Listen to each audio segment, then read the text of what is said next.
Sexta-feira, das 21 às 22, na Terra Nova. Um programa de passagem para te levar a uma nova terra.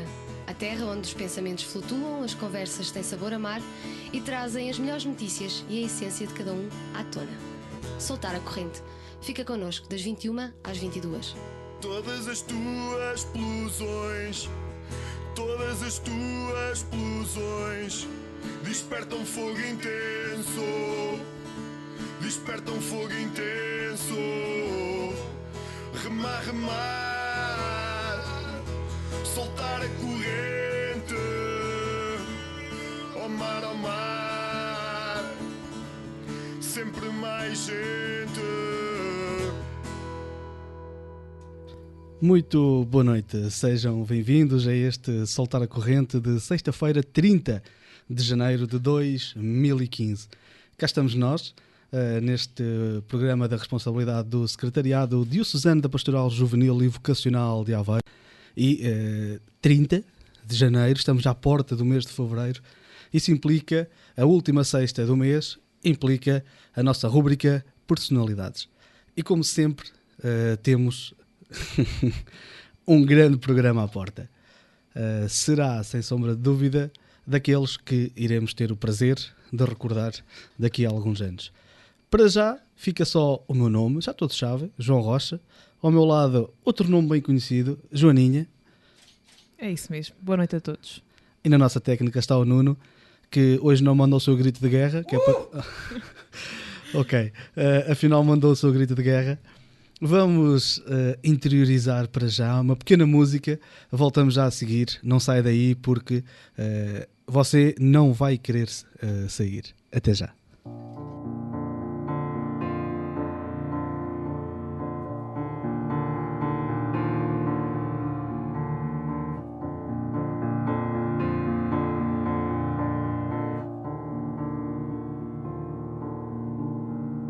Eu sei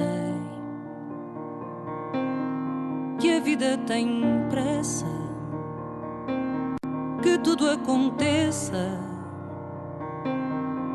sem que a gente peça. Eu sei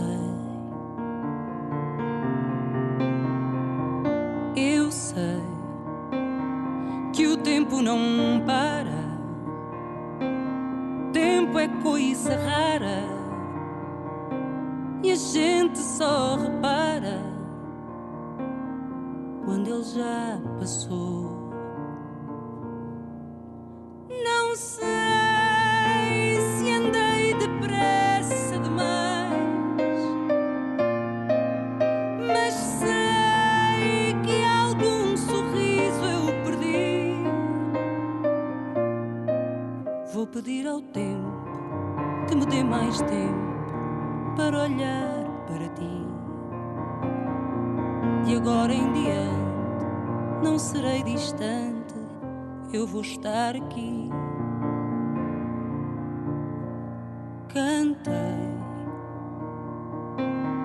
Cantei a saudade da minha cidade e até com vaidade cantei.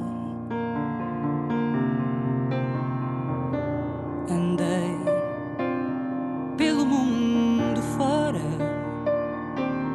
e não vi a hora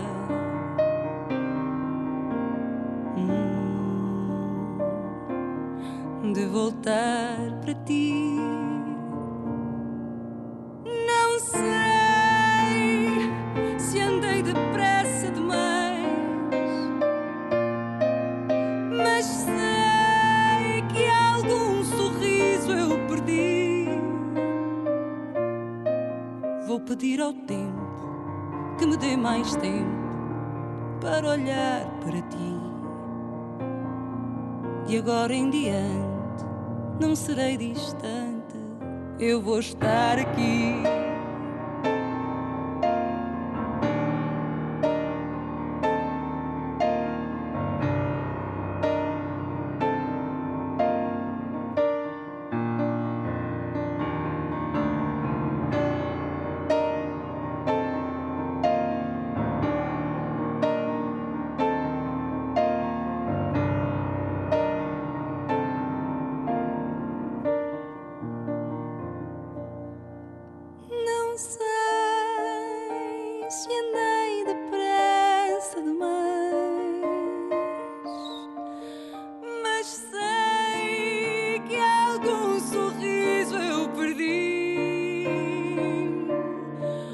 pedir ao tempo que me dê mais tempo para olhar para ti.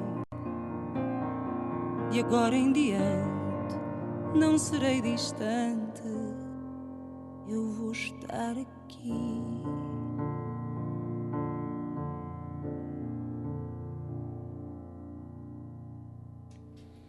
Sejam bem-vindos de volta ao Soltar a Corrente. Como o João já disse no início do programa, última sexta do mês significa a rúbrica Personalidades. O nosso convidado de hoje é jornalista desde 1989. É natural da região de Aveiro, autor e coautor de vários livros. Já nos habituámos, através de vários meios de comunicação, a vê-lo e a ouvi-lo na análise de assuntos eclesiais e já foi vencedor por 2 vezes do prémio jornalístico John Templeton.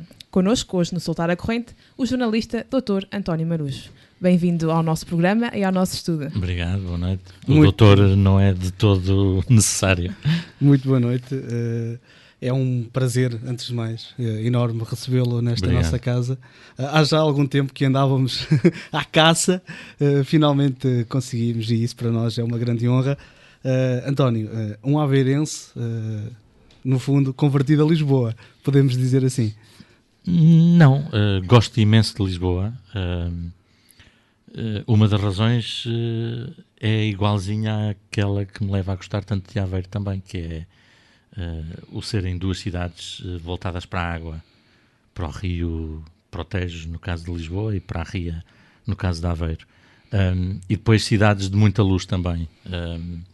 E 2 cidades abertas. São, nesse aspecto, são cidades muito semelhantes, pelo menos na forma como eu as vivo. E, portanto, enfim, converti-me a Lisboa tanto quanto me converti a Aveiro, porque eu, de facto, não nasci na cidade de Aveiro, nasci no concelho de Águeda, vim para Aveiro com 7 anos e estive por aqui até aos 20, mais ou menos, e, portanto, hoje, de facto, já sou mais lisboeta que outra coisa, mas gosto muito das 2 cidades. António, fala-nos um bocadinho desse seu percurso. Águeda, Aveiro, Lisboa, como é que foi? Foi um percurso igual a tanta gente, que é nascer num sítio. Eu nasci na freguesia de Valongo, portanto, concelho de Águeda. Estive lá até aos 7 anos. Os meus pais vieram trabalhar a dada altura para Aveiro e, portanto, eu vim, obviamente. E estive por aqui a fazer o resto da primária, o ensino secundário. Nessa altura tudo isso tinha outros nomes, acho eu, mas por acaso pouco importa. E depois eu, a dada altura, comecei a achar que queria muito ser jornalista. E nessa altura não havia muitos sítios onde fazer um curso de jornalismo, a não ser em Lisboa. E, portanto, aliás, quase que ainda tive de esperar pela existência de curso de jornalismo. Hoje percebo que isso foi um disparate, porque havia outros cursos que eu poderia ter feito, por exemplo, História. Eu gosto muito de História. E, portanto, podia ter tirado um outro curso e depois ser jornalista na mesma. Mas o jornalismo, para mim, nessa altura, era já uma paixão grande e, portanto, eu achava que o curso que eu tinha de fazer era já o curso que me preparava mais especificamente para essa área. Iludi-me porque, de facto, o curso não preparava muito para coisa nenhuma, para além de umas noções de cultura geral e pouco mais. Enfim, a universidade vivia também uma certa crise e, portanto, a qualidade de ensino não era a melhor.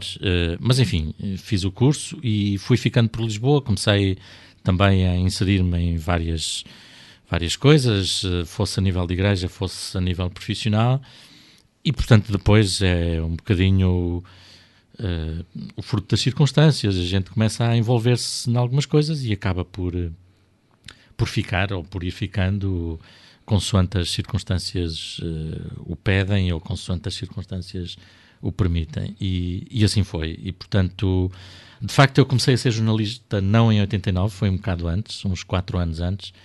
Em 89 comecei a trabalhar no Público, que foi o meu sítio de referência durante 22 ou 23 anos, até ser despedido há 2 anos, com mais 47 camaradas de profissão. E, portanto, enfim, o jornalismo de facto era um bichinho, portanto, para voltar atrás. Comecei por colaborar em vários meios de comunicação, o Expresso, a revista Caritas, onde estive a trabalhar há alguns anos, a colaborar no programa 70x7, no programa Toda a Gente é Pessoa, do Padre António Rego, com quem aprendi muito também. E depois, a dada altura, fui trabalhar já para o quadro, portanto, para a redação do Diário de Lisboa, mas por muito pouco tempo, porque ao fim de poucos meses eu estava a ser convidado para integrar o núcleo, a equipa fundadora do Público, e, portanto, parti para essa aventura que nos primeiros anos foi uma aventura extraordinária, de fazer em Portugal aquilo que não existia, que era um jornal diário de referência, à semelhança dos grandes jornais europeus. E eu penso que o Público marcou durante vários anos essa diferença no jornalismo que se fez em Portugal e que se passou a fazer a partir daí. Embora hoje eu acho que, infelizmente, muitas dessas intuições ficaram para trás. Durante essa caminhada, durante esse tempo que foi passando por Lisboa, Aveiro, ficava assim num cantinho, aquelas saudades de vir cá. O que é que sentia mais saudades de Aveiro? Família, ovos moles. A família, porque estava cá, os ovos moles também, que são uma coisa boa e simpática, embora com consequências por vezes não tão simpáticas, mas enfim, uma vez por acaso também não é por aí. Sim, e depois muitos amigos que estavam por cá, porque nunca perdi a ligação. Ainda hoje? Sim. Uma das primeiras coisas que eu faço quando cá chego é telefonar a alguns amigos e às vezes encontrar-me com eles, com elas, e portanto essas ligações continuam muito presentes, porque foram pessoas com quem vivi muitas coisas importantes e com quem cresceu uma amizade bastante grande, e portanto isso sim é uma das coisas que ficou. O que me faz voltar cá, enfim, são desde logo a presença da família, neste caso da minha mãe, e agora de um irmão meu que também trabalha cá, mas depois aproveitando para estar com outras pessoas, para fazer outras coisas que, enfim, que são desta cidade. Se não me engano, e corrijo-me, a sua filha estudou aqui em Aveiro, ou estuda ainda. Teve alguma influência? Porque é que não ficou por Lisboa? Porque ela queria um determinado curso, esse curso existia em Aveiro e as informações que havia sobre esse curso em Aveiro eram boas e, portanto, ela concorreu para Aveiro, com a facilidade de estarem cá os avós, na altura. Agora já não é a mesma situação, mas, entretanto, ela terminou o curso, terminou a fase da licenciatura, está a fazer o estágio, voltará para o mestrado e, portanto, depois logo se verá. O António é pai de... 2 filhos, uma filha e um filho, sim. Fala-nos um bocadinho da sua família. Como é que é? Uma família igual a tantas outras, acho eu. A minha mulher é psicóloga, ela fez biologia, está, portanto, nessa fase de estágio, e ele está num curso novo que acho que é uma coisa extraordinária, que é em Lisboa, o curso de Estudos Gerais, que é a recuperação da boa ideia da universidade, que é a universidade deve ensinar-nos instrumentos básicos para pensar, para refletir, para conhecer o nosso mundo, obviamente, e depois para pensar e refletir sobre ele. E esse curso é um curso muito recente, tem 3 anos, salvo erro, está no 4º ano de existência, e o que propõe é um tronco comum com algumas disciplinas que são consideradas fundamentais, e depois cada aluno faz o seu currículo a partir de um conjunto de cadeiras que a universidade propõe. E a universidade, neste caso, que são 3 faculdades completamente diferentes, diríamos, que é Letras, Ciências e Belas Artes. E, portanto, é um currículo muito mais plural e diversificado, que tem muito a ver com os tempos que hoje vivemos, em que as solicitações e as capacidades das pessoas são muito mais vastas em termos de... Portanto, as pessoas não sabem fazer apenas uma coisa, ou só técnica, ou só, digamos, do domínio das artes, ou só do domínio das letras, mas são capazes de várias coisas e, portanto, o curso dá esses instrumentos iniciais e portanto, não se destina fundamentalmente a preparar para uma profissão, que era o vício em que a universidade tantas vezes tinha caído, Obviamente há setores onde isso tem de ser mesmo assim. Um curso de medicina tem que ter a formação específica para o exercício da medicina, obviamente. Mas há outras áreas em que a universidade nos deve abrir horizontes, e eu penso que este curso é um deles. E, portanto, enfim, e a família é isso. E depois é gerir os cotidianos de cada um e tentarmos que isso funcione o melhor possível. Às vezes funciona bem, outras vezes menos bem, mas é como em tudo na vida, acho eu. Recentemente o Papa Francisco falou no papel do pai nas famílias. Que papel é esse na sua família e como é que o descreve? É um pai presente? Essa é uma pergunta difícil porque, ou melhor, a pergunta é fácil, a resposta é que é difícil porque de facto fui um pai menos presente do que gostaria, porque as exigências do trabalho eram tais que eu não conseguia muitas vezes conciliar as duas coisas. E penso que infelizmente estamos a caminhar para uma realidade ainda pior do que aquela que eu vivi.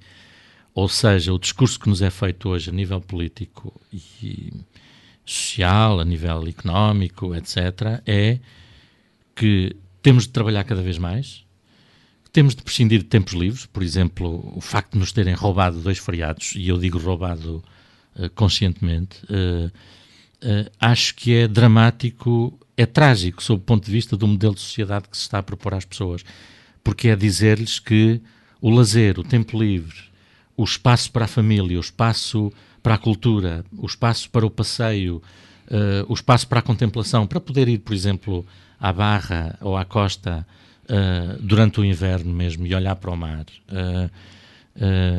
Esse espaço estão-nos a dizer que não faz sentido, que é um espaço desnecessário, que nós temos é de trabalhar. Porque então, segundo essa lógica, eu diria, então, porquê trabalharmos, porquê também continuarmos a ter domingos e fins de semana? Então, mais vale trabalharmos todos os dias, porque se de facto é isso que querem das pessoas, então vamos assumir a lógica até ao fim. E, portanto, quando nos dizem que os feriados que retiram a produtividade ao país, que o lazer tira a produtividade ao país, isso é uma falácia, é uma mentira, porque de facto não é isso que rouba a economia nem a produtividade. O que rouba a economia e a produtividade é a economia paralela, são fugas ao fisco, são um conjunto de outras realidades que não aquelas que levam as pessoas a estar a viver de um modo mais feliz. Bom, mas isto a propósito do pai presente ou ausente. Sim, mas tem tudo a ver. Tem tudo a ver, porque de facto o modelo de sociedade, porque depois isto, enquanto umas pessoas são chamadas a trabalhar cada vez mais, temos ao lado o desemprego que cresce com números de uma dimensão que é trágica, quer dizer, em Portugal anda quase na casa dos 10%, isto já descontando todas as pessoas que saíram do país nos últimos 3 ou 4 anos, e portanto tudo isto são realidades que deveriam levar as lideranças políticas a refletir profundamente sobre o modelo de sociedade que se está a propor às pessoas, e que não é de todo um modelo de sociedade para sermos um país mais justo, nem mais fraterno, nem mais feliz. Mas o drama maior é que isto não é só a realidade portuguesa, é uma realidade, infelizmente, a nível europeu, com a agravante de que se está a criar na Europa. Estão-se a fazer 2 coisas que, do meu ponto de vista, são más, muito más. Uma, a dar cabo de um projeto que demorou 50 anos a ser construído, que é o projeto da União Europeia, com todas as vicissitudes que ele teve, mas que é um projeto único na história do mundo. Ou seja, povos que durante séculos se guerrearam e fizeram a guerra uns contra os outros, chegaram a um momento da história que disseram: não podemos continuar nisto, vamos viver juntos e criar mecanismos políticos e económicos que nos permitam construir alguma coisa em comum. Ora, a atual geração de líderes políticos europeus está a destruir, no espaço de meia dúzia de anos, este projeto que demorou décadas a construir. E depois estão a criar-se, com essa destruição, estão a criar-se todas as condições culturais e sociais que levaram, por exemplo, ao eclodir da Primeira Guerra Mundial. Quem lê coisas sobre as razões que levaram à Primeira Guerra Mundial, anos agora, não é? Há 100 anos estávamos em pleno conflito, e percebemos que entre essas causas estiveram o exacerbar dos nacionalismos, o crescimento do racismo e da xenofobia, o aumento das intolerâncias religiosas e políticas, e nós olhamos para as nossas sociedades europeias de hoje e vemos de novo estas coisas a acontecerem e a aumentarem. Andamos há 20 anos a fazer o diagnóstico de que as coisas estão a piorar a esse nível. Por exemplo, que as pessoas se afastam da política, que as pessoas deixaram de votar, que crescem os partidos de extrema-direita por toda a Europa. Mas isto são lágrimas de crocodilo que se deitam nos dias das eleições ou nas noites eleitorais. E a seguir tudo volta ao normal e, portanto, só nos assustamos quando acontecem coisas trágicas como estas em Paris recentemente.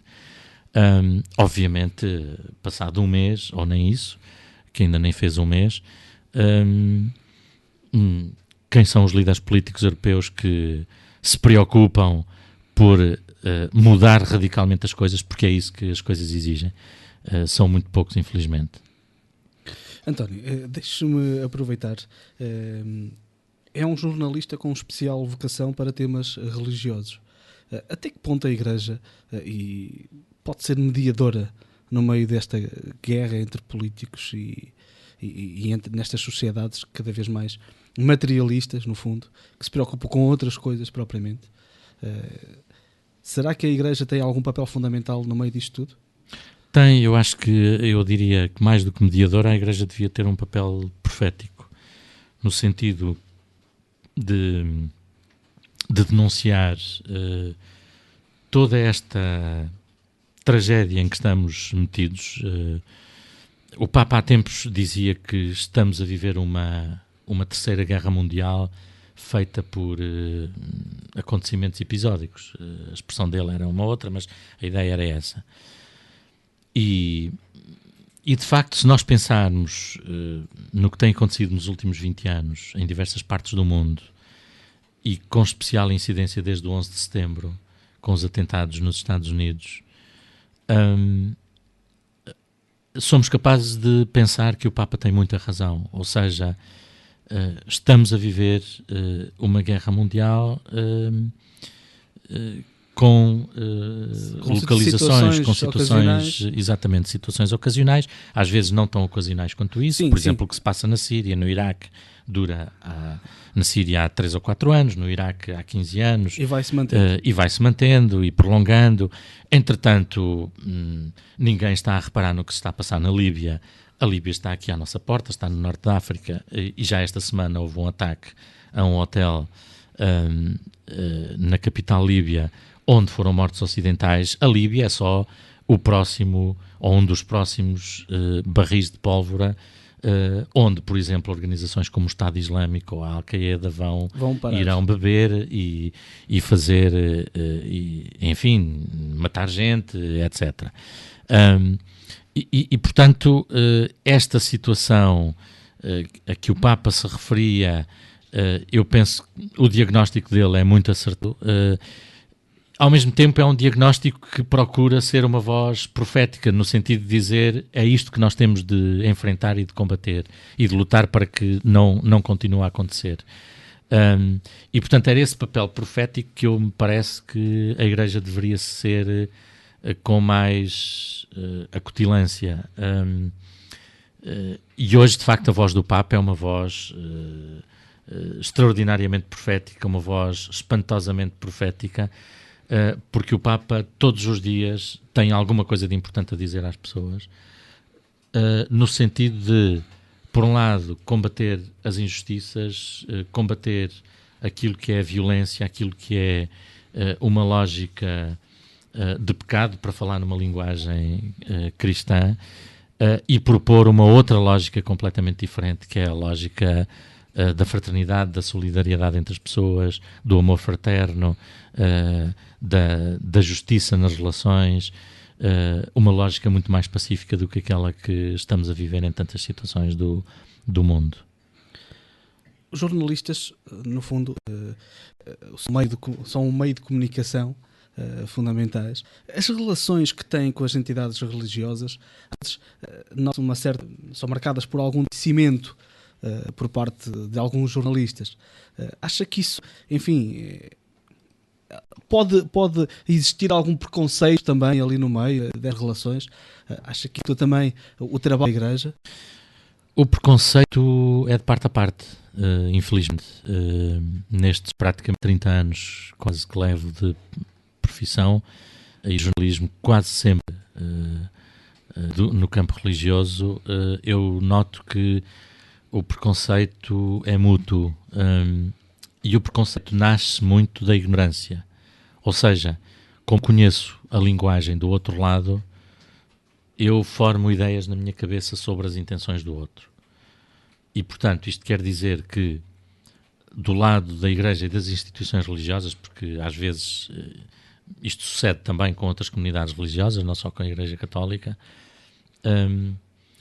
a desconfiança é esta: o jornalista vem ter comigo com o objetivo de dizer mal, ou de picar, ou de irritar, e portanto há este preconceito, há esta ideia feita sobre as intenções do jornalista. E no lado dos jornalistas há muito a ideia de que as instituições religiosas não têm nada a dizer de válido ou de importante ou de interessante à vida das pessoas. O que também não é verdade. Exatamente porque, como não se conhecem as instituições por dentro e como não se conhecem as comunidades concretas, obviamente não se percebe a riqueza que existe dentro delas. Estou a falar de duas tendências maioritárias, dominantes. Não estou a falar de todos os casos, porque felizmente há jornalistas que entendem muito bem o que se passa dentro das instituições religiosas, e há gente dentro das instituições que também entende muito bem a linguagem jornalística e que percebe a importância de falar com jornalistas, de explicar as coisas de forma a que as pessoas entendem. Porquê? Porque o meu trabalho como jornalista é traduzir por linguagem, tanto quanto possível, acessível às pessoas, aquilo que determinada instituição, determinada pessoa, determinada comunidade tem para dizer, para noticiar, para relatar. E, portanto, é esse trabalho que às vezes não é entendido da parte das instituições. É normal haver a crítica de que o jornalista não pôs tudo o que se disse, ou detropou o que se disse. Ora, o jornalista não existe para ser um livro de atas, porque para pôr num jornal ou numa peça de televisão tudo aquilo que se diz, seria necessário um livro de atas e não um jornal ou uma televisão. O papel do jornalista é outro. É, de facto, sintetizar, resumir e traduzir em linguagem acessível. Obviamente esse trabalho também às vezes não é bem feito e, portanto, ou se deturpa, ou se chama a atenção para determinadas coisas que são secundárias, ou se dizem coisas que não são as mais importantes. Portanto, estou a falar de coisas que nunca são perfeitas, nem o entendimento das pessoas, nem às vezes o trabalho que resulta. Agora, tendencialmente deve ser isso que se procura e, portanto, essa relação, enfim, uma relação que fosse menos preconceituosa, que tentasse ser menos ignorante e tentasse conhecer melhor o outro lado, seria uma relação que de parte a parte entre o campo mediático, o jornalismo, por um lado, e as instituições religiosas, por outro, era uma relação, era interessante que isso fosse feito. O António há pouco estava a falar do Papa Francisco e da sua influência e que todos os dias ele tem algo novo a dizer. Acha que ele lhe veio facilitar ou dificultar a escrita? As duas coisas, porque o facto de não estar neste momento a trabalhar num sítio específico, o facto de estar no desemprego, enfim, colaboro e escrevo de vez em quando para alguns sítios e, portanto, desse ponto de vista tenho a tarefa facilitada porque não tenho de escrever, digamos, todos os dias ou quase todos os dias, como eu imagino que teria de o fazer se estivesse a trabalhar na redação de um jornal, como era o caso até há 2 anos atrás. E, portanto, por um lado, sim, tenho o trabalho facilitado, porque não estou nesse trabalho a exercer a profissão diariamente, pelo menos na secretária de uma redação.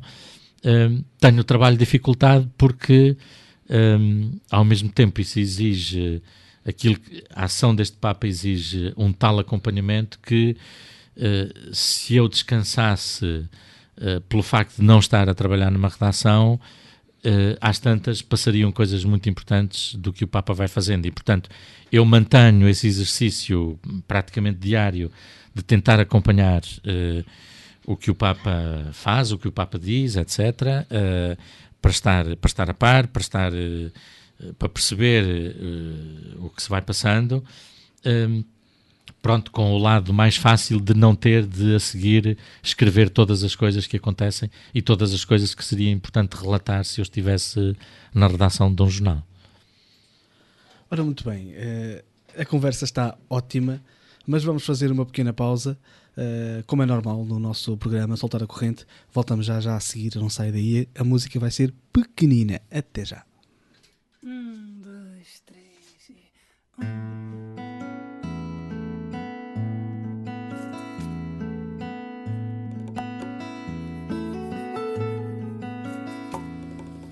Coisas transformam-se em mim, é como chuva no mar, se desmancha assim em ondas a me atravessar, um corvo sopro no ar, com um nome para chamar, ou altizar, nome para chamar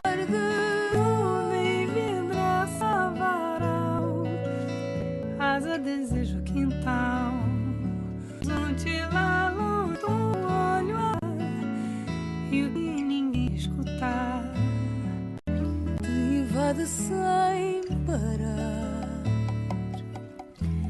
te transforma sem ninguém notar.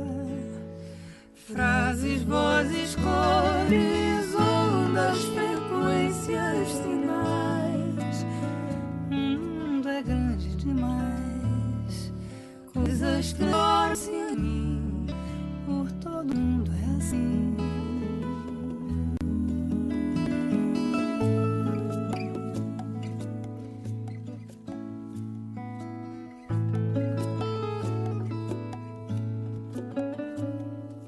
Coisas transformam-se em mim, é como chuva no mar, se desmancha assim em ondas a me atravessar, um corpo sopro no ar,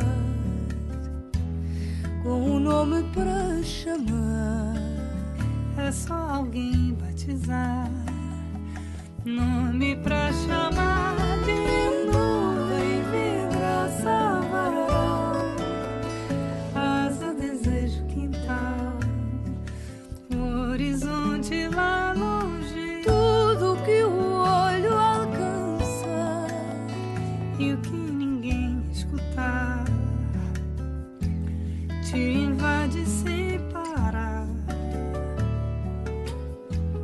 te transforma sem ninguém notar. Frases, vozes, cores, ondas, frequências, sinais.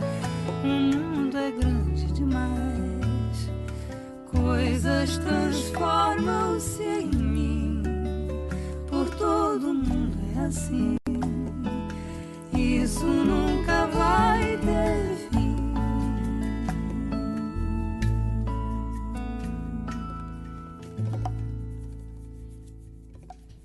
E depois desta bela música de Carminho, cá estamos de volta então a soltar a corrente. Hoje, último do mês, é a rúbrica Personalidades. Temos connosco António Marujo. Mais uma vez, não nos cansamos de dizer que muito bom está a ser. Vamos só relembrar que este é um programa da Pastoral Juvenil e Vocacional de Aveiro e vou aproveitar, porque e porque não, António, passou pela equipa da Pastoral Juvenil de Aveiro, nos anos, estávamos há pouco a falar em off, 78, 79, mas começou por aí. eu tinha um ano nessa altura, anos. não me recordo, era mesmo pequenino. Como é que era? Como é que foi esse tempo? Do que é que se foi recorda? Foi um tempo fantástico, em que, bem, convém dizer, portanto estamos a falar 4 ou 5 anos depois de 25 de Abril, em que o país respirava vontade de fazer muitas coisas e também na igreja se respirava esse clima. E vivia-se um tempo de grande renovação a vários níveis. E isso significou, na estrutura pastoral da igreja, criar uma coisa que não existia até aí, que era exatamente a pastoral juvenil. Ou seja, o que tinha existido eram movimentos de jovens da Ação Católica, basicamente, que, entretanto, estavam a decair em termos de número de pessoas envolvidas e, portanto, percebeu-se que era importante a Igreja ter uma nova resposta para os jovens e nasceram os secretariados diocesanos da Pastoral Juvenil. Na altura chamavam-se quase todos da Educação Cristã da Juventude, depois os nomes foram mudando, enfim.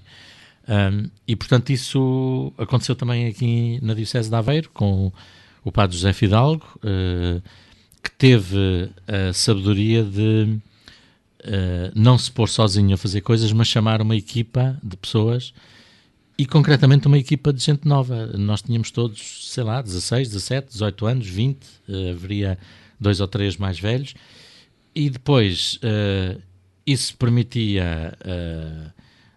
o Padre José Fidalgo era uma pessoa muito criativa e teve essa capacidade, e isso permitia o facto de termos uma equipa com jovens também permitia que aquilo que se preparava fosse preparado com a linguagem daqueles a quem queremos chegar, ou seja, com música, com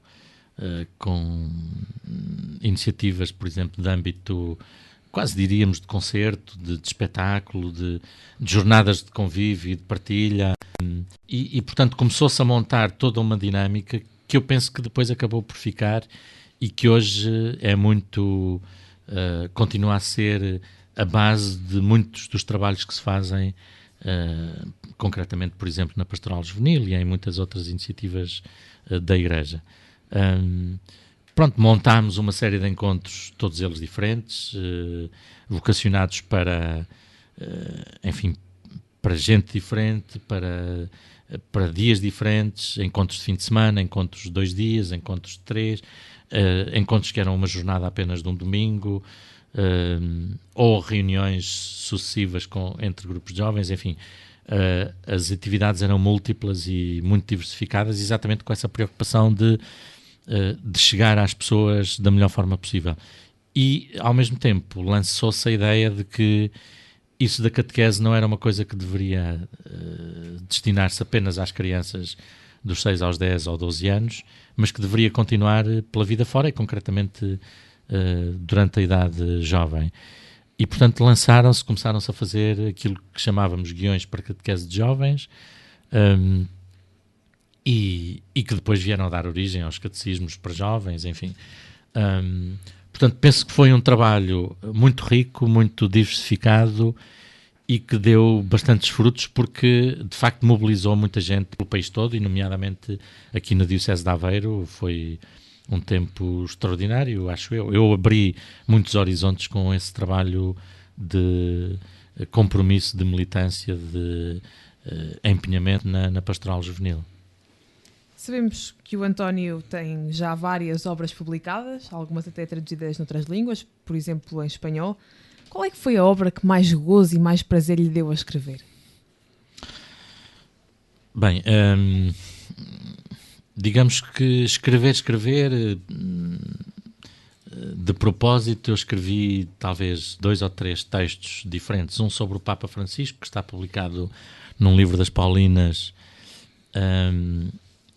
com o título Francisco, Pastor para uma Nova Época, mas que tem um texto meu e um texto de um jornalista francês que é mais biográfico, portanto faz uma pequena biografia do Papa. O meu tem o título 7 Desafios à Igreja do Papa Francisco, e portanto está isto mais na perspectiva de que não é o Papa que vai mudar a Igreja, é a forma como a Igreja responder aos desafios que tem pela frente, e que o Papa os enuncia tão bem, que pode ou não mudar a forma da Igreja estar no mundo.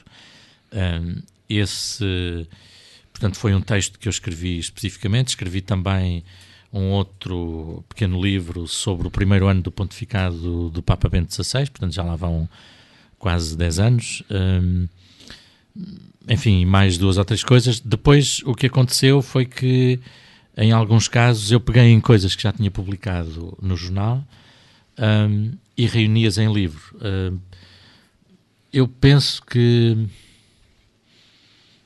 talvez uma das coisas, ou 2 das obras que me deram, enfim, todas elas me deram algum gosto especial, mas talvez 2 das que me tenham dado mais gozo foi precisamente, por um lado, uma coleção de entrevistas que está publicada em 2 livros diferentes, uma coleção de entrevistas a personalidades religiosas estrangeiras com o título Deus Vem a Público, e que tem, sei lá, desde o Dalai Lama até a Aubé Pierre, o irmão Roger de Taizé, o teólogo Hans Kung, o cardeal Ravasi, enfim, gente muito diversa, alguns que já morreram, outros que felizmente ainda estão vivos, e com o mesmo modelo, mas com personalidades portuguesas. Também um livro de entrevistas, publicado agora há poucos meses, com o título Diálogos com Deus em Fundo, onde também está gente muito diversa, desde, por exemplo, o cardeal Policarpo, o Dom Manuel Clemente, atual patriarca de Lisboa, até Maria de Lourdes Pintacilgo, que morreu há uns anos, o Padre João Resina, o Alfredo Burta Costa, um dos nossos investigadores em questões da pobreza, a Manela Silva, economista, também que investigou bastante a questão da pobreza e das desigualdades, enfim, gente muito diferenciada, o Padre Luís Archer, que foi um pioneiro da genética em Portugal, e dos estudos em genética, que era jesuíta, que também morreu há pouco tempo. Gente muito diversa, mas que tem um olhar sobre a realidade a partir da sua fé, da sua condição de crente. Juntar essas entrevistas nesses 2 volumes deu-me muito gosto, porque permitiu-me perceber que, ainda por cima, entrevistas feitas ao longo de 20 anos, portanto, há entrevistas muito do início do meu trabalho no público e outras já muito recentes, mas o reuni-las todas permitiu entender que há um denominador comum, que é pessoas que, a partir da sua condição de crente, se interrogam e interrogam a realidade em que vivem.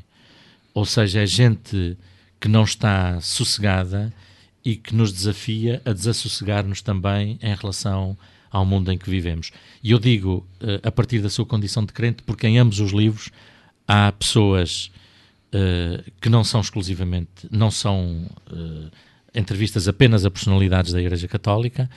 No livro com personalidades portuguesas há, por exemplo, um pastor protestante, o pastor Dimas Almeida, e há a figura do Dr. Mário Soares, que é um agnóstico, mas que aceitou falar há uns anos sobre as questões da transcendência, as questões da interrogação sobre o sentido da vida. E no livro com personalidades estrangeiras há a mesma coisa. Portanto, eu citei há pouco o Dalai Lama, mas há também judeus, muçulmanas, uma muçulmana, por exemplo, que questiona as leituras erradas, do que ela considera as leituras erradas sobre a mulher no Alcorão, e portanto isso deu-me de facto muito gosto. E um outro que também partiu um outro livro que partiu da mesma lógica, que foi um conjunto de reportagens feitas no público há uns 3 anos, salvo erro, e que eu chamei agora em livro Lugares do Infinito, que é um pequeno guia, uma espécie de roteiro turístico sobre 8 mosteiros e conventos em Portugal, que são sítios onde as pessoas podem estar, onde podem ficar a dormir, para repousar uns dias, para rezar com as comunidades que lá estão.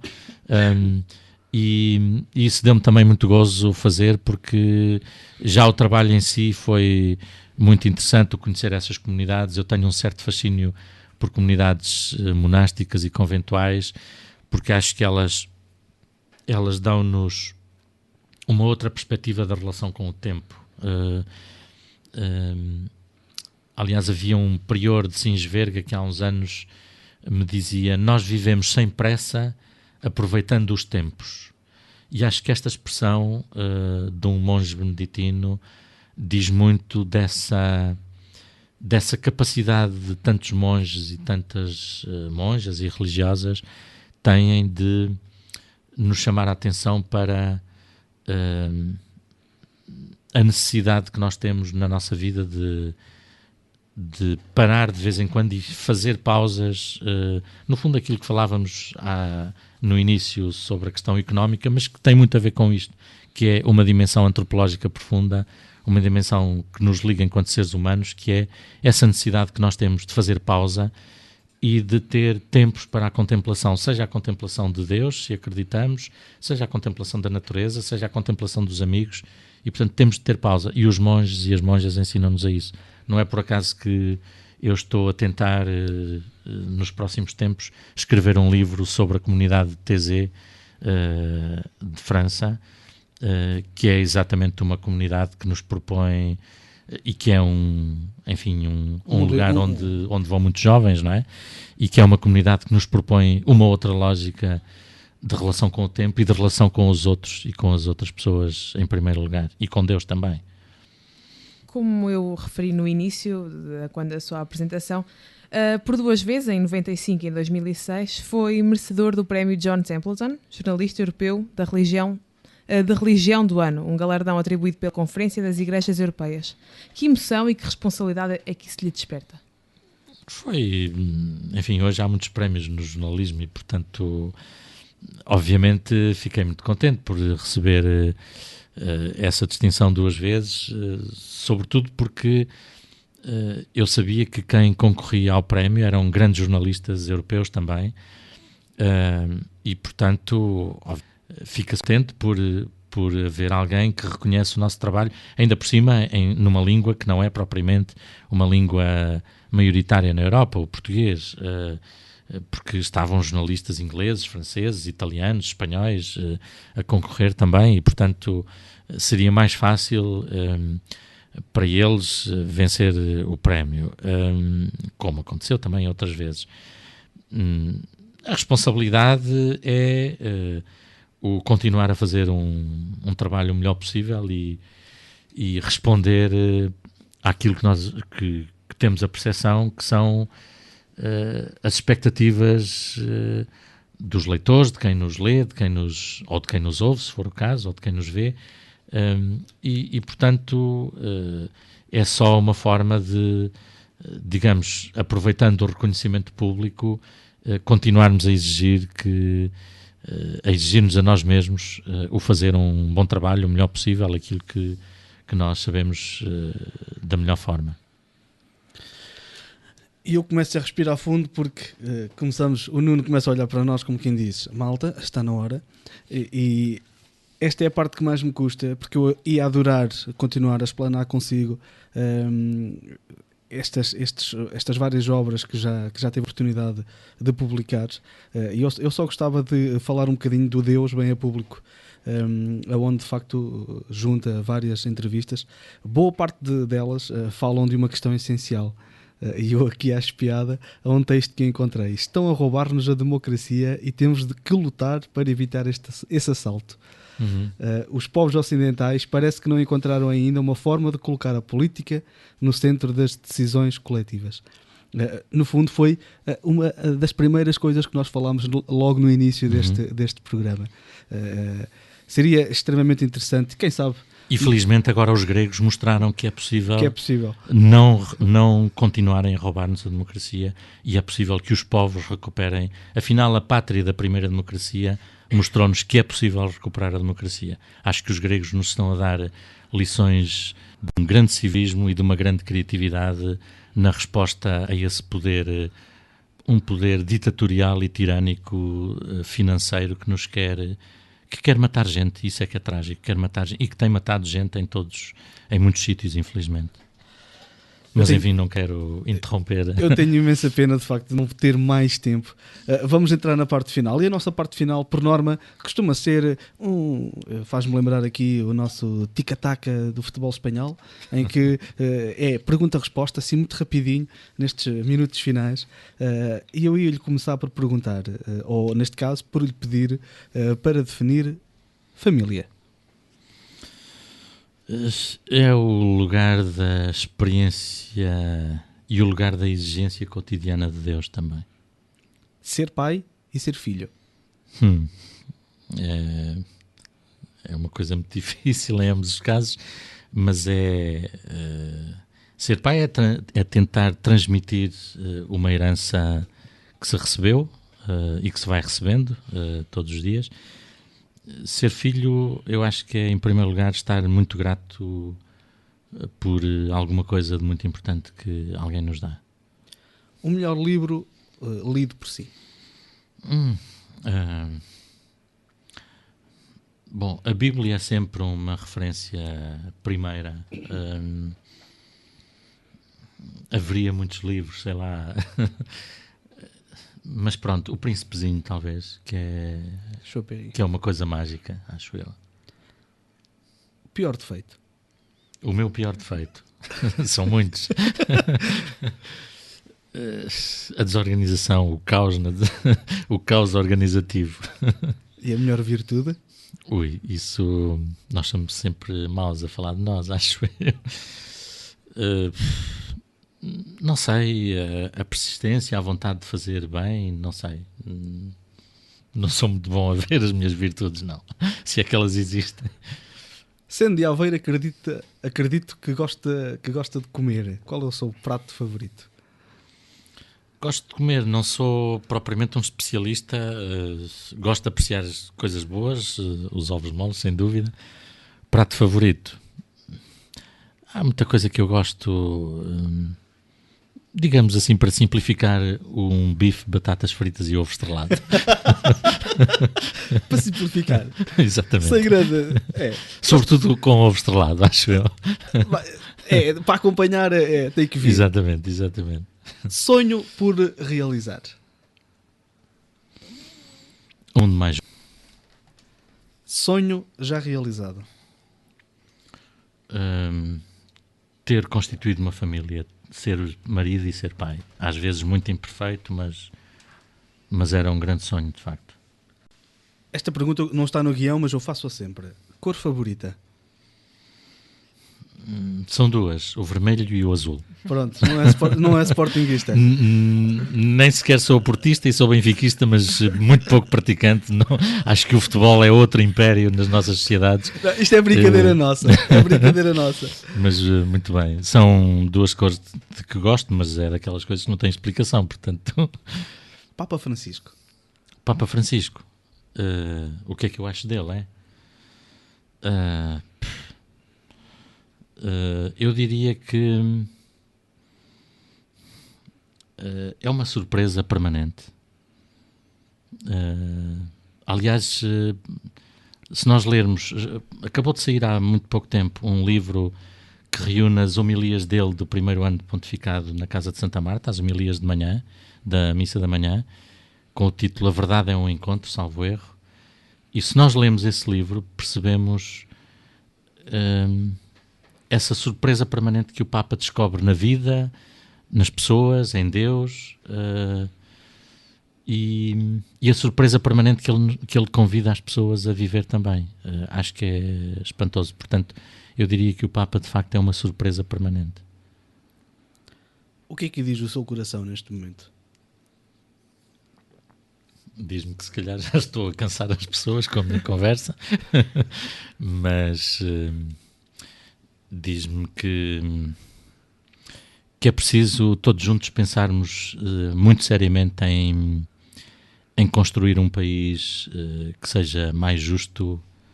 Ainda esta noite ouvi nos telejornais, salvo que há cada vez mais pessoas em risco de pobreza na nossa sociedade, e portanto o meu coração diz-me que é preciso lutar contra este estado de coisas que nos apregam, dizendo-nos que não há alternativa a isto. Ora, que há alternativa e há que lutar por ela. Ou por elas, porque eventualmente as alternativas podem ser várias. De facto, os caminhos nunca são únicos e Deus acho que nos deu uma cabeça para pensar e para pensarmos alternativas quando os caminhos nos parecem fechados, porque senão morreríamos se não houvesse de facto caminhos alternativos aos problemas que temos. António, vamos ter que terminar. Foi um enorme prazer. Obrigado. Já nos vamos despedir. Vamos só aproveitar rapidamente, antes que o Nuno nos corte a emissão, para falar dos avisos. E ainda temos a nossa oração final, como é praxe. Nuno, calma. 7 de fevereiro, oração Caminho de Amor, dia de formação especialmente dirigida a agentes de pastoral juvenil, animadores, catequistas, responsáveis de grupos e movimentos. No ano da vida consagrada e do 50º do nascimento de Santa Teresa de Ávila, queremos dedicar este tempo de formação à oração. Vamos reaprender formas de rezar.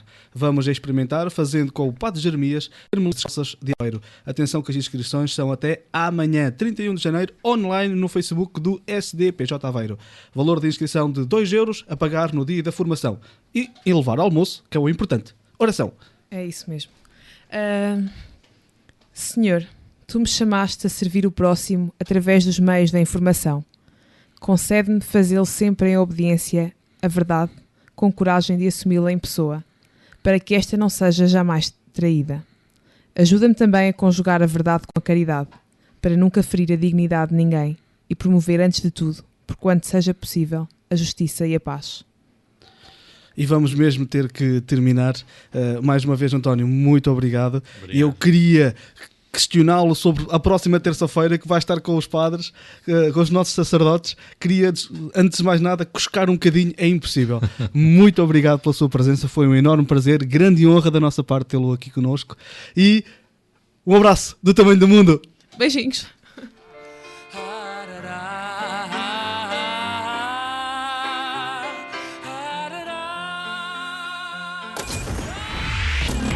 Este domingo às 4 da tarde, 25ª jornada da Segunda Liga. Beira-Mar Oriental. Relato em direto. Em exclusivo. Somos nós. O seu agente Renault